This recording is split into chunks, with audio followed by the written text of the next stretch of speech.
Well, hello everyone. Welcome to our humble abode, aka Hunter's humble abode in my beautiful Mount Pleasant news office. This is Southeast Iowa Union Prep Sports Plus, powered by Fairway Food Stores. As always, we are here with a little high school spring sports, along with the final results of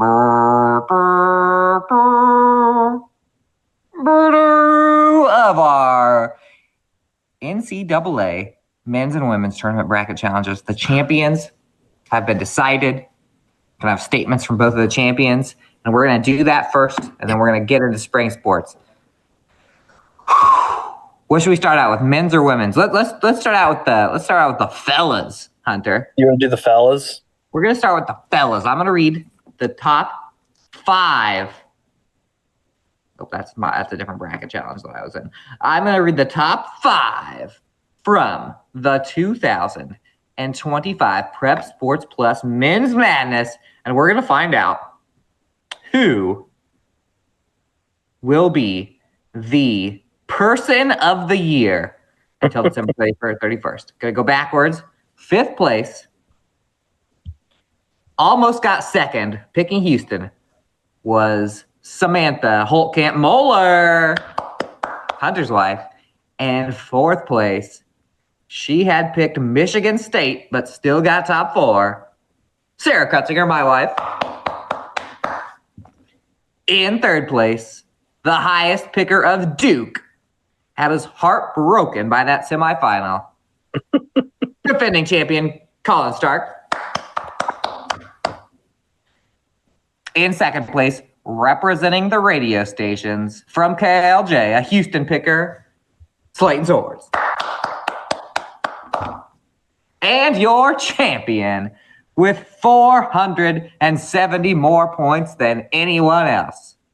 He is a sports writer at the Southeast Iowa Union, Hunter Moeller.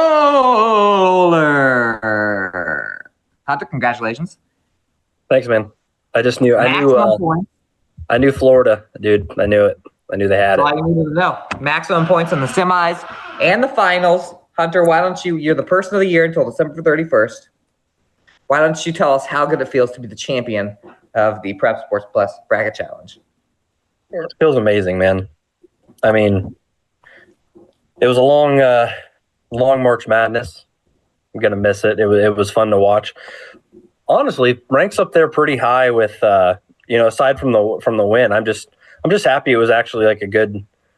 Like I felt like it was a competitive Final Four. Like most of the games were, pretty competitive. Obviously, we talked about not being able to see a Cinderella run outside of like Arkansas that was technically a 10th seed within a stacked SEC. But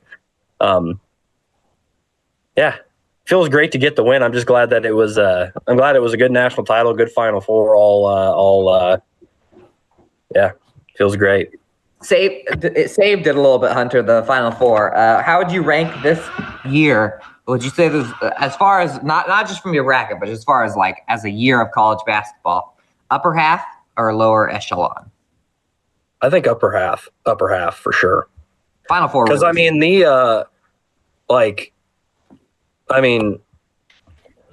both semifinal fours. I mean, like the narratives were there. Like Auburn was supposed to be this juggernaut, and they got up. I mean, Florida was basically like the comeback kings of the tournament this year. They were down against Texas Tech, came back, down against Auburn, came back, and then obviously down by 12 in the national championship, came back. So, but in the Final Four specifically, I mean, they were great games. Obviously, it looked like Auburn was going to kind of run away with it, and then obviously Florida, Walter Clayton Jr. takes over and kind of wills the comeback of the Gators.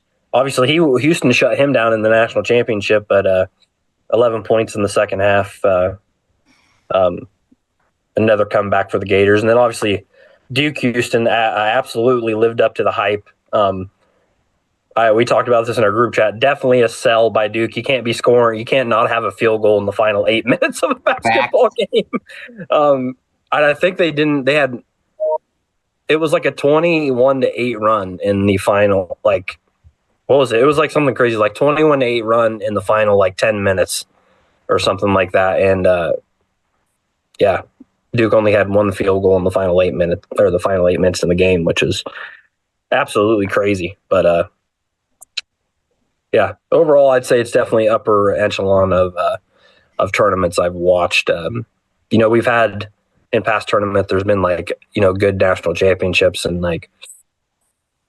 not necessarily good Final Fours, but I feel like every round gave every round there was a game or games that were down to the wire and anybody could win. So yeah, I'd say it was pretty good. We kept the championship in-house, kept the person of the year in-house. Second year of 3 that we've done that. So congratulations also to the Southeast Iowa Union for picking up its second championship in 3 years. Haters are getting mad. We're a powerhouse over here. Yes, we are. We know ball. Let's just say that. We know ball. Let me jump to the women's standings. This was to decide who was going to be the champion of the year for 2025. So Hunter has already locked up the person of the year. You could have been both. Somebody could have been both. And we'll find out if he was as I read off the top 5. In 5th place, pick UCLA to go all the way. He works for the Southeast Iowa Union as well. It's Andy Krutzinger. In 4th place and 3rd place, somebody who I don't even know if they live in this area, they put in 2 brackets strictly against the rules. Dr. Taz Tim Zattel.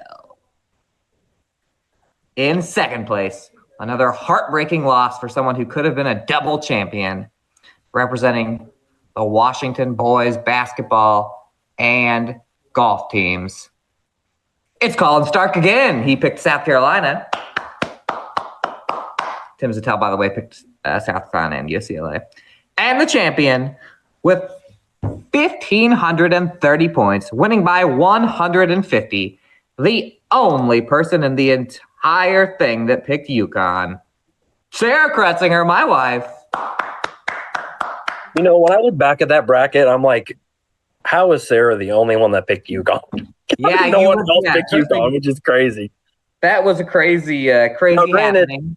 Granted, I do think if USC had Juju Watkins against UConn, I think they could have won because that it was UConn led the entire game, but it was close at times throughout that game. But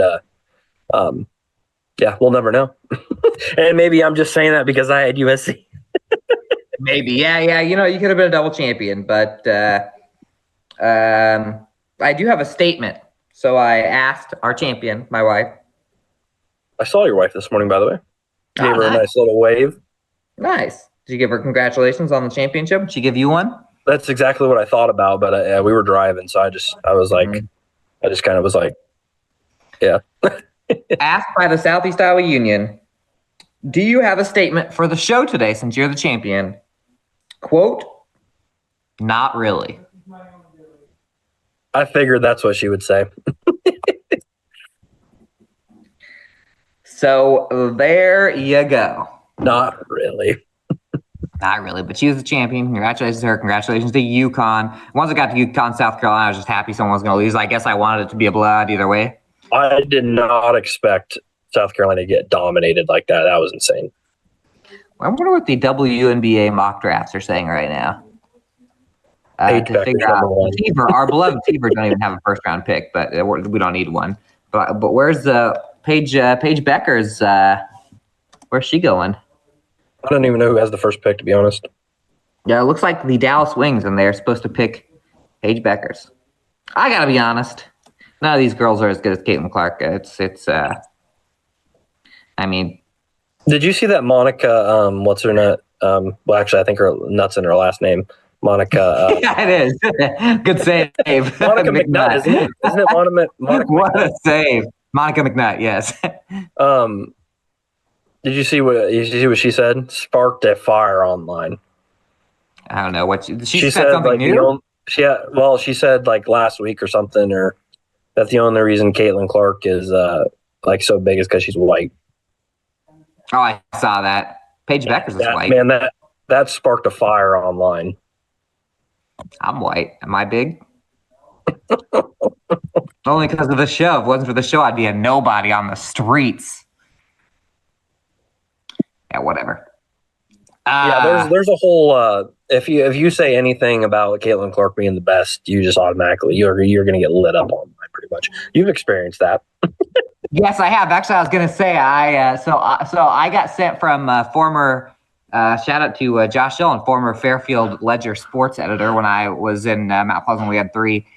He sent me a screenshot the other day. I follow a couple of the Caitlin Clark hater pages, and they said, Paige Beckers has 53 points in the next 2 games to pass Caitlin Clark for the all-time score in the NCAA tournament. I saw that tweet. It said like 3 seconds ago, so I knew I'd be the first to reply. I replied, I was like, gosh, she's having a great season, but I think I speak for all of us when I say that I hope UConn loses the next game so Caitlin can keep her record. And then I just got hate after hate tweet on my replies. And then a couple days later, Josh sent me a screenshot where a Facebook site had screenshotted my tweet, and it had like 500 comments of hate. Oh, my goodness. I had to go on there today and be like, what happened? But not to turn this into a Caitlin Clark rant episode, but did you see where it was like, I don't know if CBS posted it or something. It was like the top women's college basketball players all time, and Caitlin Clark was number 2, Brianna Stewart was number 1, and like everybody else on the top 10 had a national championship, and like 90% of them were UConn, obviously. Here's all UConn people, but one of the main arguments was like, do you realize that like if Caitlin Clark went to UConn, like they probably would have won 4 straight. They would have won 4 straight easily. Like Caitlin Clark went to Iowa where they didn't even have another 5-star recruit, hardly even a 3-star recruit, probably. Like Hannah Stuckey was probably the highest recruit, and she was in-house Iowa, and Caitlin Clark put the team on her back, led to the national championship. She put the team on her back. How's that even an argument? She's clearly the greatest. I'm excited for the WNBA season. Now, Brianna Stewart, I understand, but that team was also loaded with 5 stars, and they won 4 straight, but still. Pretty sure she averaged like 12 points a game. She stinks. Caitlin lit her up. I'm excited. I'm going to be the harshest Indiana Fever fan in history. And now that our girls got some help, maybe I'll put some money, some units. Maybe I'll put some units, as I have been told to say, on the Fever. Do it. We never mind. Well, one bet that's a sure bet is the Southeast Iowa Union Prep Sports Plus will be back with more exciting sports news. We're going to talk a little track. We're going to talk a little soccer, tennis, and golf. We got a lot of stuff for you. Please stick with us. We'll be right back.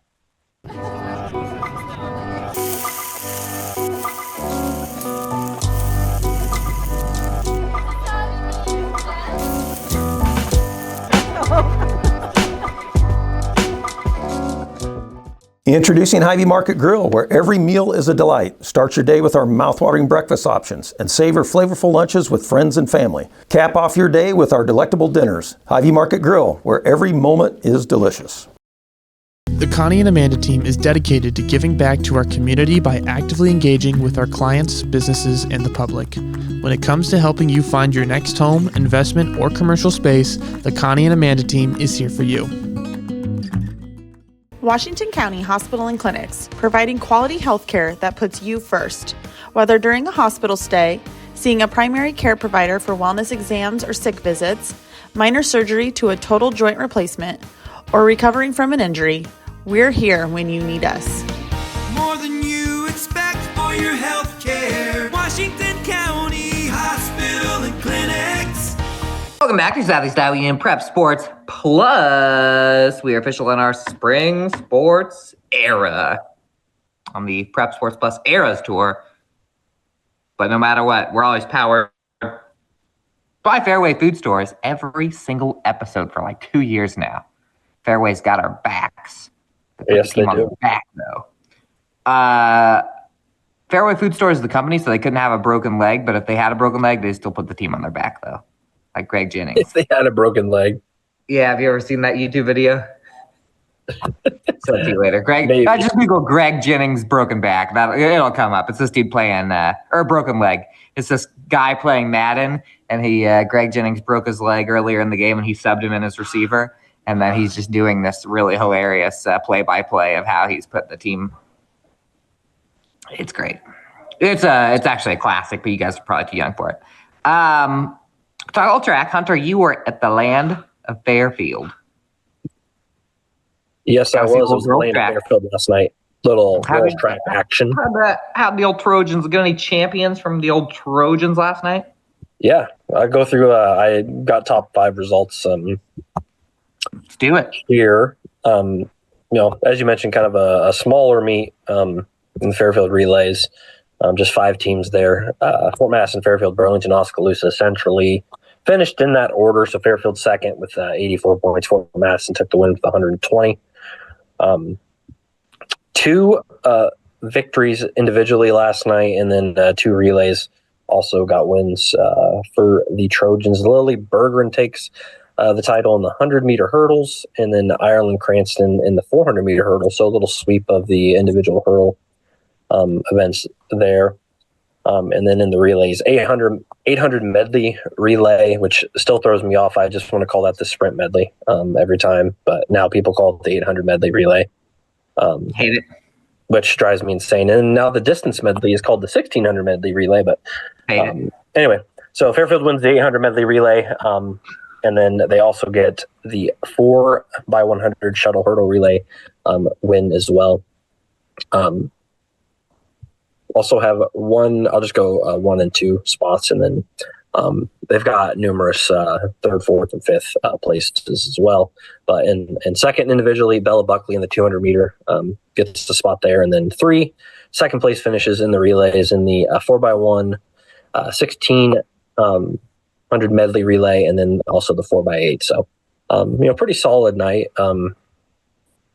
It was a quick track meet. Obviously, goes pretty fast when there's not too many heats of many events. With you can get everybody into one event usually, and then get all the teams into one event instead of the Mount Pleasant track meet when there's 10, 12 teams and they have to run 6 heats. But Yeah, the boys one in Washington with all those at the beginning of the year. There's 40 heats for each. By the way, you made an accidental pun saying it went fast because you're talking about track. What did I say? Oh, it was fast. You said it went fast. It's funny. I'll read off some. You're all good from Fairfield, right? Yep. By the way, I sent a secret email on that you just sent me. Oh, I'm glad you saw that. A little behind the scenes action. Oh crud! Now I got to go back to the results for the Williamsburg Co-ed Invitational. Williamsburg. I think I said Williamsburg, but it's Williamsburg. It's like Ricky Williams, not like William Dafoe. And I'm gonna roll through these, read some champions. We had a few teams here. We had Mount Pleasant. We had Mid Prairie. We had Washington. Girls shot put. Ella Insminger of Mount Pleasant wins with a throw of 38 feet 9 inches. Good work, Ella Insminger, on that one. Girls. Oh, there's the 800 again. This says 800 SMR. At least it says SMR. Oh, gosh, state. I hate the. Yeah, it drives me crazy, man. It's just like when that who is it? Neil Patrick Tyson or whatever, the science guy who said that Pluto is not a planet. Was that true, or did somebody lie to me when they said that? Who's the dummy who decided Pluto wasn't a planet anymore? I don't know. I remember it happened back in when I was in elementary school, though. I would think I was in 4th grade or something. Very confusing. I'm gonna ask Grok, who's the idiot who decided Pluto is no longer a planet? I think. According to Google, the International Astronomical Union voted on August 24, 2006 to reclassify Pluto as a dwarf planet. This is because it didn't meet the criteria of having, quote, cleared its neighborhood of other objects in its orbit. Now let's get back to the show. Anyway, that's pending. I'll ask Grok. He's thinking. Girls 4x800 medley relay. Ooh, a battle of Washington County war for the championship. Won by Mid Prairie's Rachel Hostetler, Brooklyn Stutzman, Tessa Brokaw, and Kendall Landstrom. All freshmen and sophomores on that team. Not that Mid Prairie ever left, but my goodness, they are. They are reloaded this season with they really are reloaded freshman class. It's kind of and insane. for the next 3 years at least, maybe 4. They beat out the team of Washington's Kendall Hendrickson, Emma Horak, Lauren Horak, and Iris Dahl. We got second there. So 1-2 finish for the area teams. In the girls, I like to say girls and then scroll down to make sure that I get a winner here. And then if it takes a while. Girls 100-meter dash. It was Mid Prairie's Georgia Evans. Speaking of freshmen, she gets first place, edging out Southeast Iowa Union rival Alex Scott of Mount Pleasant. 1-2 there for the area. Let me tell you, Georgie Evans, not to keep interrupt you, but Georgie Evans has a shot to get big points individually for Mid Prairie. I agree. I think she's got the state leading, or at least Class 2A leading long jump. Actually, I think it's state leading long jump. Wow. And she's also one of the fastest in the state in the 100 and 200. So, I mean, she's crazy. And she's only they are set up for a lot of points. And I did see her sister Jovi Evans, who's a part of the the sprint relay. She was on. She had crutches in Mount Pleasant, so I don't know if something happened in a previous meet or something. So hopefully she comes back. I was just gonna say that's big points for Mid Prairie too, because she's she's been an integral part of the relays and individually too in the sprints. So. I remember we interviewed her like 4 times as a freshman at state. Yeah. She did so well.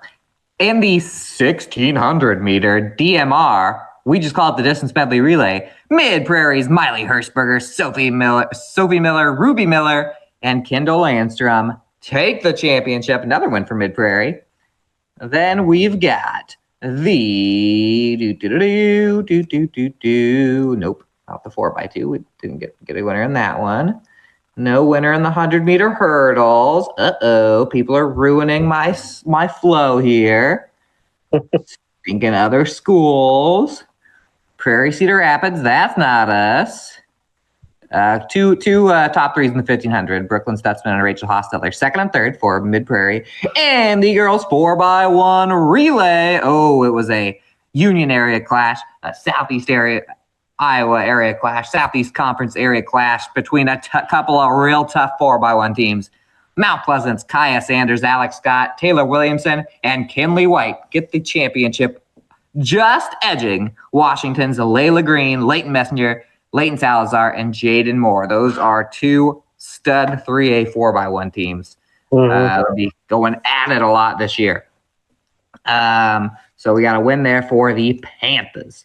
And then scrolling down here for the team scores, Mid Prairie 4th, 77 points. Mount Pleasant 5th with 52. And Washington 9th with 39 points. By the way, the top teams like Prairie, Cedar Rapids was the top team there. So Williamsburg got second. That'll be a team for Mid Prairie to battle with. Or is Williamsburg 3A now? Williamsburg's one of those schools that kind of fluctuates. Yep. They fluctuate a little bit, Hunter. I know they do, because I mean, in football they jumped around a little bit too, and I don't know. I feel like I don't know. They are just fluctuate. They just fluctuate from 3A to 2A to. They fluctuate. Yeah, it's hard to keep track of. Yeah, I fluctuate. Sometimes I'm 180 pounds, sometimes 170, sometimes 174. I wish I could fluctuate like that. Yeah, I mean, it's just I ate banana today, so I'm going to be all muscle by the end of this show, obviously. We have track results. Washington was at Williamsburg. I have to get those boys' track results. We will have those in the paper for sure. I thought they were on that sheet that I got sent, but just as the ladies. One thing's for sure. It's going to be a state track is going to be it's going to be like kind of like last year was, I mean, it's always busy, but last year was, I would say, a little less busy than it was like the year prior and the 2 years prior, just because like last year we didn't really have a team that was competing for a state title.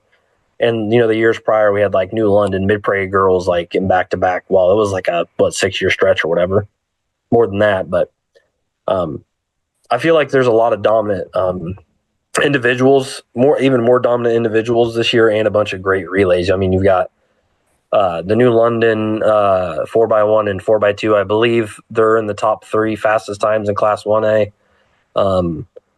Mount Pleasant's sprint, all the sprint relays. Washington's distance runners on the girls' side, and tons of great field events too. So I think it's going to be another busy year for us by the end of the season. I agree with everything you're saying. I was just looking up this clown, Mike Brown, more like Mike Clown from Caltech. He's the guy who decided that Pluto shouldn't be a planet. Oh. Now I'm rattled. But let's talk about some soccer. Quick jump into the soccer. You've been at a couple soccer games lately. Why don't you tell me about how your soccer life has been, Hunter? My soccer life's been pretty good.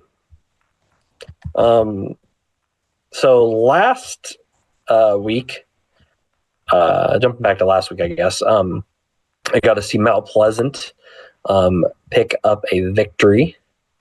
Let me pull it up here because I didn't pull that up. But Mount Pleasant got a win over Clear Creek Amana last week on the girls' side. A nice 1-0 victory. Sharisa Ware just scored in that one with about 10 minutes to go in the first half. Ended up being the game winner, 1-0 final, as I mentioned. So big win for Mount Pleasant there. Boys weren't so lucky. Obviously, they traveled up to Clear Creek, lost 4-0 in that one.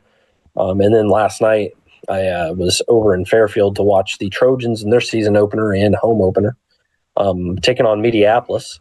Obviously, Mediapolis and Mount Pleasant played to a 1-1 draw on the girls' side. This is the girls' game last night, but played to a 1-1 draw to open the season early last week. But Fairfield gets a nice little win to open the season. Defeat the Bullets 2-0 for first one of the season. I have to look back at the standings. Probably can look back really quick, but this is obviously Fairfield was going through that stretch past couple of years where they were struggling to get wins, and I wonder when the last time. I'm gonna look it up real quick here, but Fairfield, look at this. 1-0 to start the season. They were 2-12 last season, 1-15, 1-14, 3-12. So, they ended the 2018-19 season 7-7. So, really great start for Fairfield, who, looking to take a little stride this season. Obviously, we mentioned some a really nice freshman class coming in for the Trojans, and looking to help them kind of pick up some more wins and start off on the right note against Mediapolis here. So, hey, I'll tell you what, it is a battle on Thursday night. Mount Pleasant will host Fairfield in girls soccer. The Mount Pleasant boys will travel to Fairfield. By the way, another boys soccer in the SEC. Mount Pleasant went to Columbus, beat them 9-0. So that was a big one for Mount Pleasant. Looks like nobody scored more than 2 goals for Mount Pleasant. So a very, what's that called? Sorry, Pluto's got my brain all scrambled. Very even job by the Mount Pleasant. Akbar Wilson had a couple. Samuel Shoppin had a couple. And Dylan White had a couple goals. Jonah Zilmer and Cohen Cass both had 1. So they were able to spread the love over there for Mount Pleasant. I just keep going out of my own screen here. That was for boys. So right now, Mount Pleasant boys are 2-1. Fairfield boys are 1-1. Trojans, they defeated Waco on Monday night. I should have mentioned that. Beat the Waco Warriors. Yep. And Waco was 2-0 coming into that one. So, got goals from Lane Stever and Ben Truong in that one. Truong also dished out 3 assists. So he's got his name all over the Trojan stat sheet here in the early season, and they're 500 now with that win. So nice little bounce back after a tough loss to Central Lee to open the season. But I think there's going to be some really good battles this year. As there usually always is on both sides of the card with the girls and boys SEC soccer. Yep, those are all pretty good, fairly even teams. I've seen Washington boys. They're off to a slow start here. I saw them lose a comeback loss against Columbus. They fell against Highland as well, and then 0-3 against the Union area so far because they took a 4-0 loss to Hillcrest Academy. Rowan Miller with a couple of goals for the Ravens in that one. This was 2 days ago. 3 days ago if you're watching this on Thursday. And the other goal was from Mason Helmuth. So Hillcrest was pretty solid last year. So, Washington's still looking for that first win, and they just play all Union area teams. Oh, no, they got Burlington tomorrow. And by the way, you want to watch Washington look for their first win of the season against Burlington tomorrow, and you can't go to the game? Southeast Iowa Live. The channel you're on right now, Facebook or YouTube, will have it live.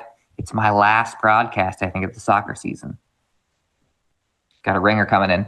And then Washington girls.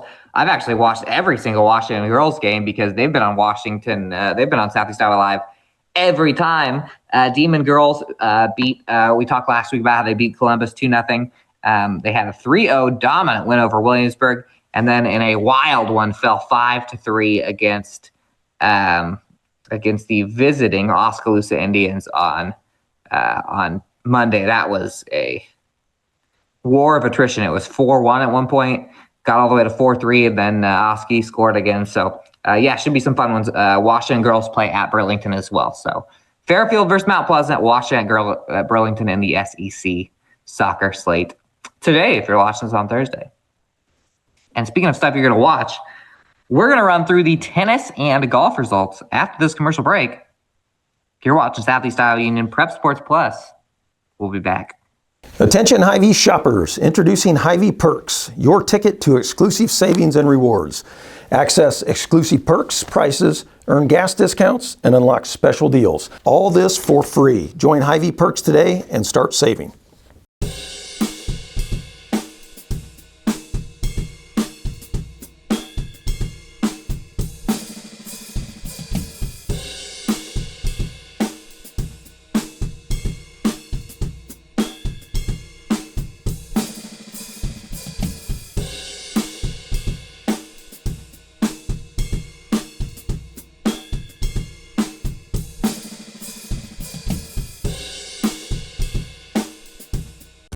At Seafirst Credit Union, we're all about making connections, like how we connect you with a flexible financing you need to install that all-season room or remodel your kitchen with a home equity line of credit.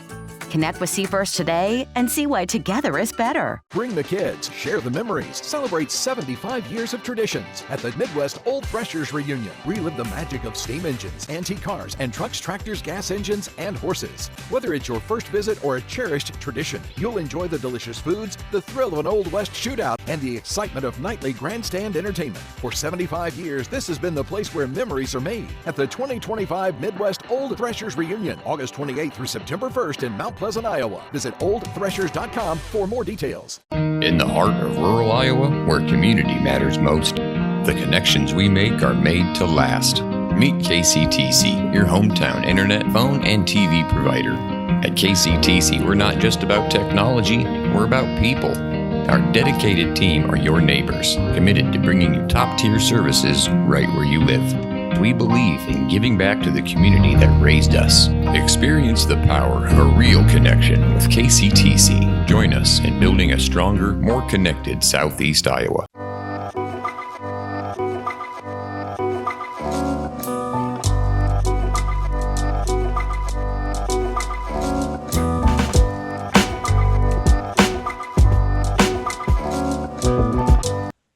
Southeast Iowa Prep Sports Plus, Southeast Iowa Union Prep Sports Plus, powered by Fairway. We're here in the golf and tennis portion of the show. Hunter, the Southeast Conference golf season is underway. I love the new schedule where they just all play at every single site together, so we don't have to do a million stories for where everybody played. But I'm going to need to know, how did everybody do a little SEC golf? Yeah, we're going to kick off with the boys just because I was at that one. Obviously fantastic that they just go to all the same place and pretty much every week and play each other. But Washington continuing its kind of hold at the top of the Southeast Conference mountaintop, if you will, with the first conference meet of the season. Obviously on the boys' side, they've been pretty dominant. Obviously state ranked the past couple of years. Roman Roth, winning that state title as a junior as well. But Demons finished with a team title. The score of 153 was low. 10 strokes ahead of Mount Pleasant finishes the runner-up. They had 163. Fairfield the third, 179. So nice little showing there from our Southeast Conference teams. We go in 1, 2, and 3. Fort Madison with a 187, and then Keokuk with a 213 to round up the team scores there. Demons also had the top 3 individual scores. Well, there was a tie for third, but Drew Conrad took the medalist honor, shot a 36 on the day. Rajan Roth followed close second, 1 stroke behind, 37, and then Carson Brown rounded out that top 3 with a 38. And also for the Demons, just the rest of their scores: Cole Vetter with a 42, Connor Layden with a 44, Ethan Peebler with a 47, Caleb Orr 49, and Tate Grinder 60. Mount Pleasant finished with a pair of top 3 finishers as well. Brody Engel, 38, tied in for third there with Brown of Washington, and then Merrick Lamb had a 39 for fifth. Logan Calhoun and Alec Barton both had 43s for the Panthers. Sam Ferry with a 44, and J.C. Sitar with a 46. For Fairfield, Archer Kruder leads the way, another top 10 finish. Kruder ended with a 41 for sixth. Andrew Myers with a 44. Voss Richardson 45, Luke Thornton to 49, Xavier Kessel 54, and then Bryce Boatwright with a 56 to close out the Trojan scores there. So, Washington obviously going to be great again, kind of led by Roth and Conrad, who have been a part of those teams that have been really, really good the past couple of years. They're only juniors too, which is kind of crazy to think about. Yeah, so more years. Washington's going to look to control the standings there. Obviously, Mount Pleasant, pretty close behind. They're only 10 strokes difference there. So I think obviously from the results of this one, it looks like it's going to be a battle between Mount Pleasant and Fairfield so far. But obviously, Mount Pleasant and Washington. Yeah. But Fairfield not too far behind as well. But looking forward to seeing how the rest of the season plays out. It's always fun watching where the teams kind of go at it. It is. I love seeing who can jump who, where everybody stands every week going against each other. Like the PGA. Masters starting right now. If you're I might have to turn that on. Why don't you go with girls, and then I got some golf results as well. Perfect. SEC Girls Open Conference play. The past couple of years. Burlington, I would say, has been kind of the, I guess maybe not team-wise, just individually. They had, her name's escaping me right now. She's really good, but she graduated. Starheimer. You know what I'm talking about. But Anyway, Washington hosted the first meet of the season for the Southeast Conference girls. Obviously, Mount Pleasant, Washington, Fairfield all competing as a team. The 3 area squads finished in that order that I mentioned. So Mount Pleasant third, Washington fourth, and then Fairfield fifth, respectively there. Panthers with 235 points, Washington 246, Fairfield 258. Keokuk took the meet title team-wise with a 218, and Fort Madison with a second with 223. And then for Mount Pleasant, Sophia Walderbach leads the way. Obviously, sophomore golf on varsity last year. She had a 52. The second, as I mentioned, individually, so runner-up for her. Nice little finish in the first meet of the season. Ashlyn Bune, champ, had a 57. That was a top 10 finish for her as well. And then Izzy Zielman, a 61. Vivian Cornell and Kaylin Hunold, both with 65s, and then Olivia Cormack with an 84. Washington was led by Lauren Hendrickson with a 57. That was a top 10 finish for her. Elizabeth Hora, a 61 for the Demons. Lucy Sand, a 64. Sydney Stouter, 65. And Presley Ora, a 79. And then for Fairfield, Ella Bentler, third overall finish with a 53. Olivia Hollander and Addie Cortles, both at 68. Vanessa Kessel, a 69. Arias Wagner, a 77. And Lexi McGrath with an 86. The meet medalist pretty handedly was Keokuk's Allison Ames, which she was obviously stellar last year as well. She was very good last year. She had a 44, so pretty impressive for her there. Obviously, 8 strokes better than Walter Bach's 52. So, it was a pretty competitive meet. Individually, we got Walter Bach and Bentler pretty much neck and neck right there. I think those two can definitely jump up and get some medals. I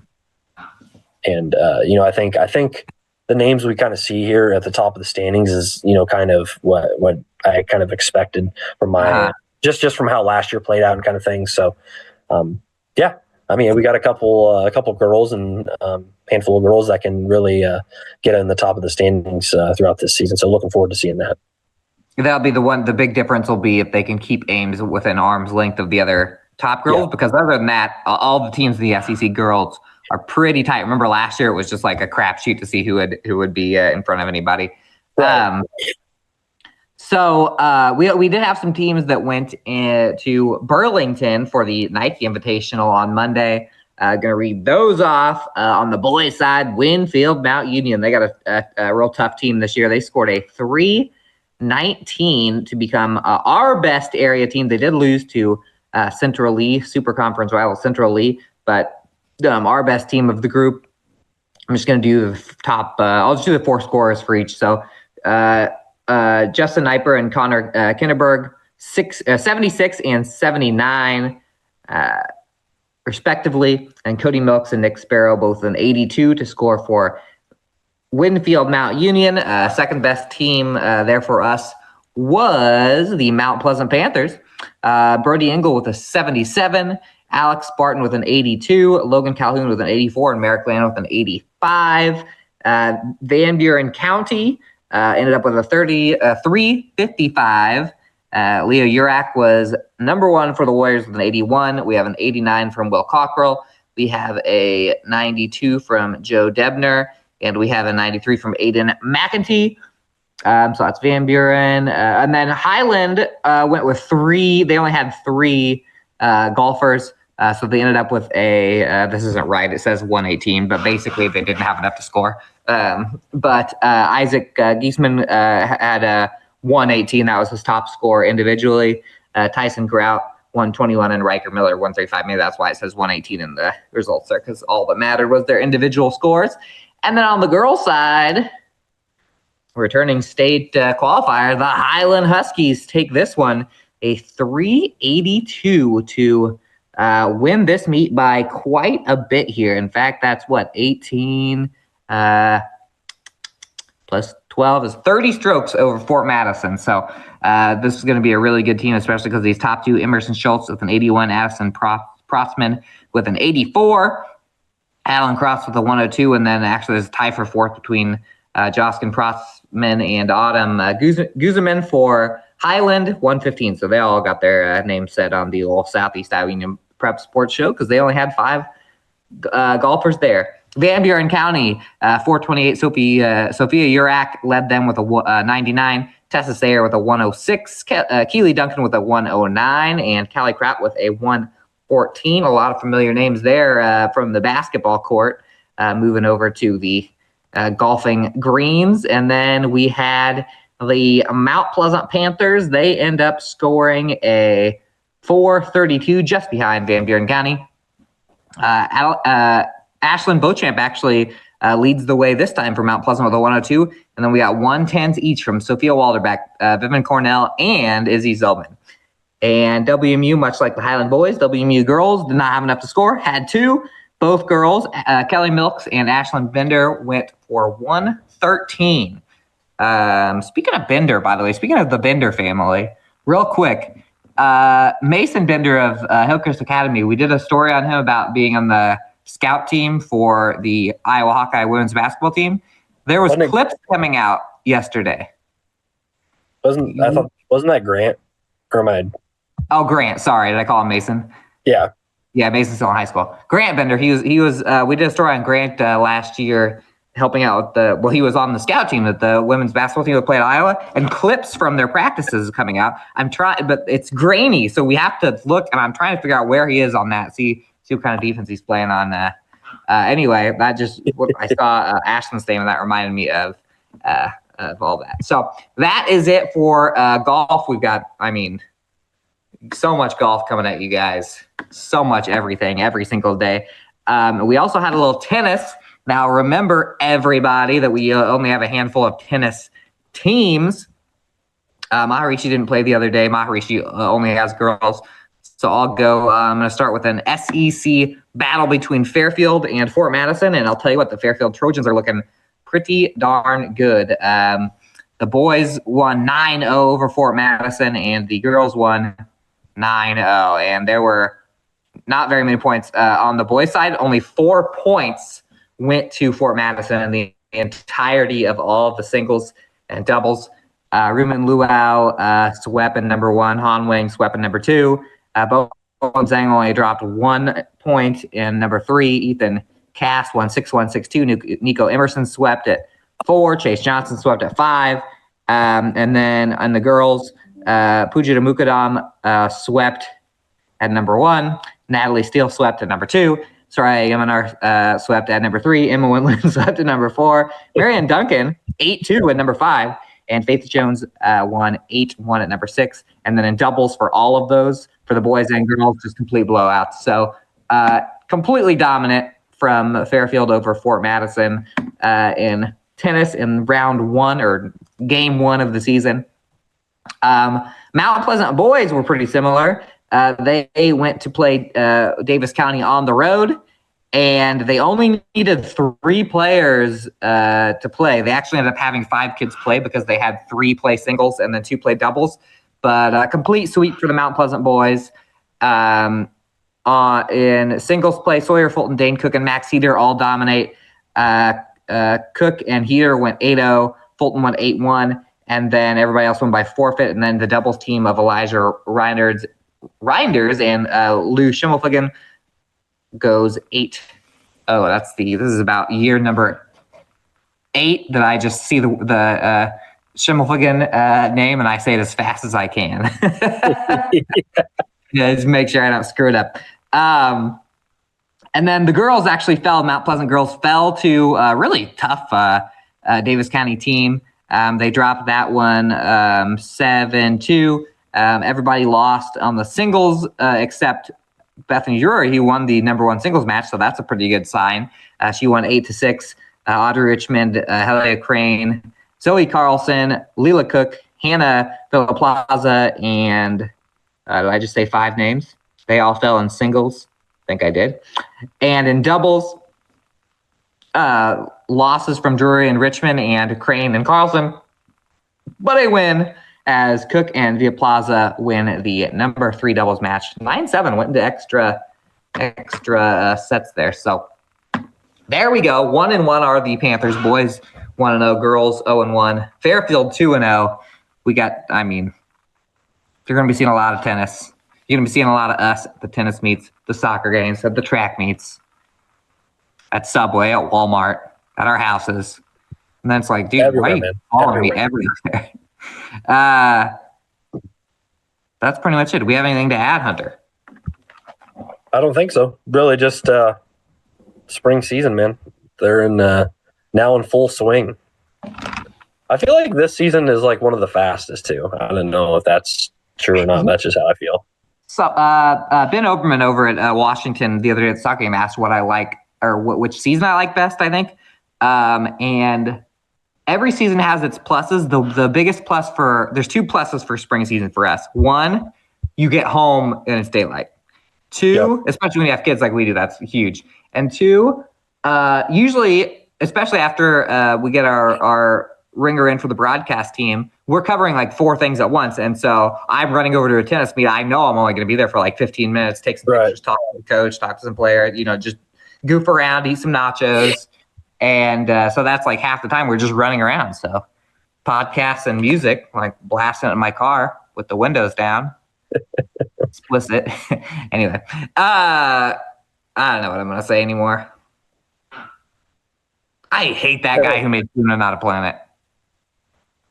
Does that drive you insane? It does, because it's just taking away my childhood for no reason. Such a loser. He looks like a JV Bill Gates, too, by the way. I feel you, man.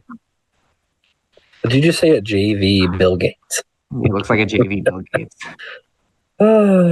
That's great. One of my number one enemies from now on.